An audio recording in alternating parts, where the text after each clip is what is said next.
wow and wow. If you're not from the Midwest, you have a tendency not to really appreciate just how big Michigan is. You know, I've said, and I made a commitment to colleagues that I wanted to get to all parts of the state. It's a lot of driving. And so the size of the state, but also it relates to the size and depth and breadth of our business community. We have a business community that is unrivaled. It started an industry, automotive. We have a commitment to being the future of mobility, and we will. With our partnership with Leo, and Governor Whitmer announced the Office of Future Mobility and Electrification. But we have other industries that are incredibly vibrant and big in the state, whether it's bioinnovation and digital health, whether it's agribusiness, whether it's additive manufacturing, whether it's cybersecurity, whether it's fintech with companies like SockX and Rock Financial and others. So we really have a state that has always been focused on entrepreneurship and focused on innovation. And I think the challenge for me, the opportunity for me, is to make sure that people never lose sight of that. That Michigan was innovative 1920, 2020, and in 2040, and it will be innovative in 2060. And that's the opportunity for me to make sure that that message gets out.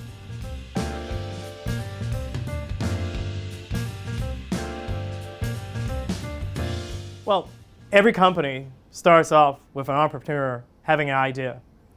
And the risk is entrepreneurs frequently don't know how they're going to make payroll. They don't know where that next sale is going to come from. And so they have to take that risk. They have to be comfortable with that uncertainty. And we have to celebrate that. We have to encourage it. We have to create a policy environment. We have to create behaviors to make people say, hey, I'm going to bet on Michigan.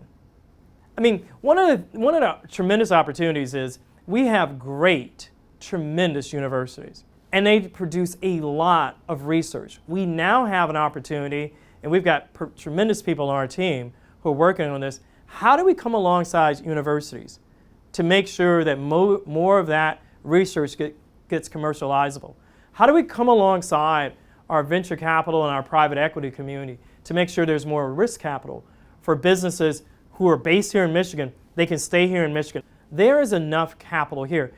But then we also have to think about small businessmen and women who don't necessarily want to go public or have a strategic exit. They want to create a business that can stay in their family for generations. And we have to make sure that works, and particularly for communities that may have historically not always taken advantage or been afforded the opportunities, whether it's BIPOC communities, whether it's people that are differently able. How do you make sure that we bring all of Michigan, all those entrepreneurs, and create opportunities and pathways from them to realize their entrepreneurial venture and visions?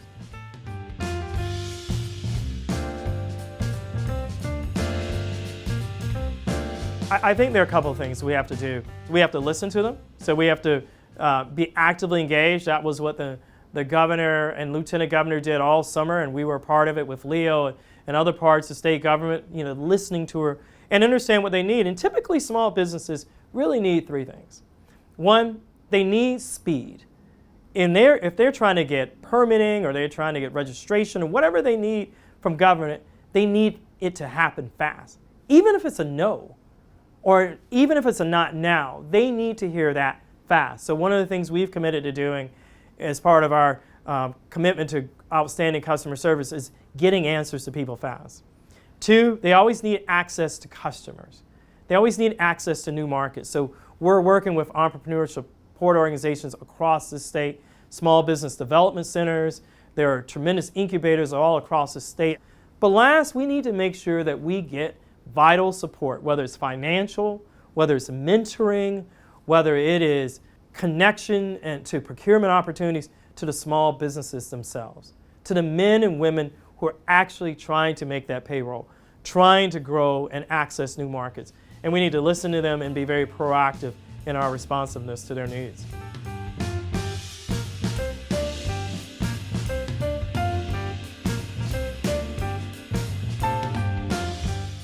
And that is a tremendous question. It is the question. It's the question that keeps me up at night. I think there are really three big things that we can do at MEDC. I think one, we need to aggressively tell our story and make sure that people understand MEDC works not only with large businesses, and we do work with some of the largest businesses in the world, but we provide those grants, whether it's a $500,000, $1 million grants to communities to help them create vibrant places that people want to start businesses, that people want to live, to which talent is attracted. But we're also there at the beginning of small businesses, and we're providing incredible either connectivity to mentoring, but connection to capital. So I think that's one. We have to tell the story of all that we do. Second, how do we make it relevant? We always have to remember that economic development matters only to the extent that people matter. If people's lives aren't being touched, if our friends and neighbors can't see themselves inside of what we're doing here at MEDC, then we probably need to think again about why are we doing it. Because the only reason we're doing this work is because it matters to people's lives, their livelihoods. It allows them to have that home. It allows them to buy that first car for their son or daughter. It allows some people who may not have cars to get connected to that job that allows them a chance to get that car, to begin anew. We have people who are returning citizens, people who are formerly incarcerated, and they have a role. It is about making sure that the economy works for all of us. Because when 10 million plus Michiganders bind and come together and are united, there's no more unstoppable force on the face of this planet than Team Michigan.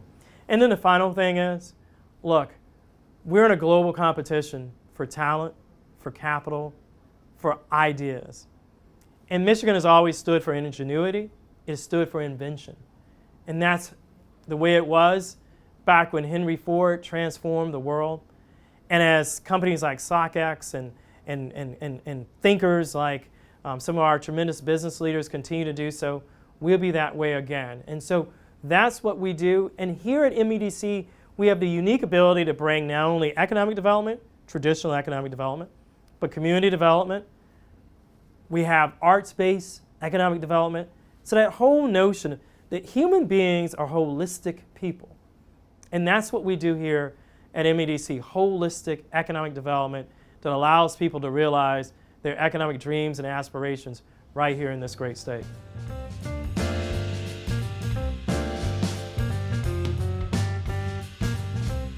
First, so building a championship economy is Michigan has everything it takes to be the #1 four-season, all-season state. Most businesses, most people are willing, if there's tremendous opportunity, to go wherever their opportunity is.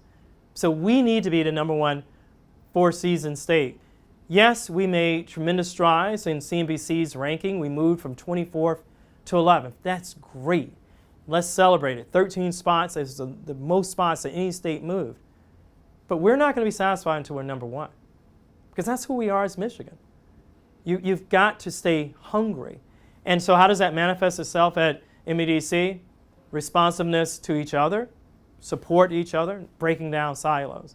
2, it means responsiveness to our customers, making sure that we respond to them in a timely manner. We figure out ways to get to yes, to think not only outside the box, but just think. There is no box. Just respond to solutions. And finally, we have to work across government. We have to work with our executive branch. We have to work with our legislative branch because we need partners in order to make this happen. Economic development is a team sport. We all have a role to play. So that's why I'm incredibly optimistic and hopeful. Yes, we've got work to do, but we have everything we need to win what I think is the stakes to be the #1 cold weather economy in North America.